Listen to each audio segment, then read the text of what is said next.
గేదెల రేట్లు పెరగడానికి కారణం ఏంటంటే ప్రతి ఒక్క రైతు కూడా గేదెని కొన్న తర్వాత దాన్ని క్రాసింగ్ చేయించుకోకుండా పాలు చూసి గేదెని తీసుకోండి. అయినప్పటికీ కూడా మేము గ్యారెంటీ ఇస్తాం. సూడి గేదె అయితే గుడ్ల మైకి రూమ్ కంప్లీట్ గ్యారెంటీ ఇస్తాం. రైతులందరికీ నమస్తే అండి. ముందుగా మన ఛానల్ ఆదరించిన ప్రతి ఒక్కరికి thank you very much. Present అయితే మనం ఇక్కడ అబ్బుగా డైరీ ఫామ్లో ఉన్నామండి. అన్న నమస్తేనా? అన్న నమస్తేనా. ఒక్కసారి రైతులకి మీ డైరీ ఫామ్ లొకేషన్ అట్లాగే మీ పేరు కూడా ఒకసారి చెప్పరానా? మా డైరీ ఫామ్ పేరు వచ్చి అబ్బు డైరీ ఫామ్ అండి. మా లొకేషన్ వచ్చి తూర్పుగోదావరి జిల్లా రాజమండ్రి దగ్గర రామవరం గ్రామం. మా దగ్గర 365 రోజులు నెంబర్ 1 ముర్రా గేదెలు ఉంటాయి, మీరు చూడొచ్చు. అన్న ఇప్పుడు యాక్చువల్గా గేదెల రేట్లు పెరగడానికి కారణం ఏంటన్నా? గేదెల రేట్లు పెరగడానికి కారణం ఏంటంటే గత ఒక 5-6 సంవత్సరాల నుంచి బాగా రేట్లు అనేవి గేదెలు పెరిగినాయి అన్న. ఇంతవరకు పూర్వం అయితే మనకి అంత రేట్లు ఉండే కాదు. ఒక 50,000, 60,000, 70,000, లక్ష లోపల ఉండే గేదెలు. అవును. కానీ ఇప్పుడు 1,00,000 నుంచి 2 లక్షల వరకు కూడా గేదెలు ఉన్నాయి.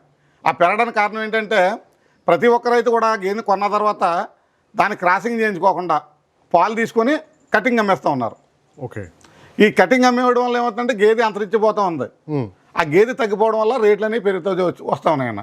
ఓకే. మనకి గేదెల రేట్లు అసలు పెరగడానికి కారణం కటింగ్ వెళ్ళిపోతున్నాయి. కటింగ్ వెళ్ళిపోతాం మళ్ళీ లాక్టేషన్ లాగా ఉంటలేదండి. ఎందుకు ఉంచడం లేదంటే 5-6 నెలలు ఖాళీ గేదెని మేపాలి. అప్పటి వరకు మనకి టైం వేస్ట్. మళ్ళీ వెంటనే గేదెని అమ్మేసి మళ్ళీ వెంటనే పాలు ఇచ్చి గేదెని కొనుక్కోవాలి. పోతే పోనీ ఒక 30,000 అనే లెక్కలో ఉన్నారు రైతులు.